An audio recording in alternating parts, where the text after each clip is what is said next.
బీదలను కటాక్షించువాడు ధన్యుడు, అట్టివాడు రోగశయ్య మీద ఉన్నప్పుడు నేను వాణ్ణి స్వస్థపరుస్తానంటున్నాడు దేవుడు. ప్రతి ఒక్కరి చెయ్యి ఇచ్చేవారిగా ఉండాలి, కానీ చెయ్యి చాచే విధంగా ఏ ఒక్కరి జీవితాలు ఉండడానికి వీల్లేదు.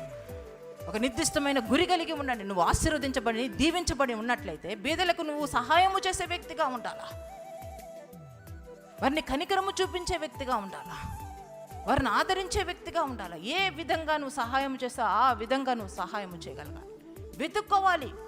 ప్రభువా, నువ్వు నాకు ఆశీర్వదించి దీవించావయ్యా, సమృద్ధినిచ్చావయ్యా, చుట్టూ ఉన్న వారికి నేను ఆశీర్వాదకరంగా దీవెనకరంగా ఉంటానయ్యా. నీ కుటుంబము ఆశీర్వదించబడాలంటే, దీవించబడాలంటే పేదవానికి సహాయం చేయడం నేర్చుకో. పేదవాన్ని దృష్టించు. ఇది ఆత్మీయుల లక్షణము. సత్క్రియలు చేయడం నేర్చుకోండి. లేమిలోనే ఒక వ్యక్తికి అంత పెట్టడం నేర్చుకోండి. కొంచెం ఇవ్వడం నేర్చుకోండి.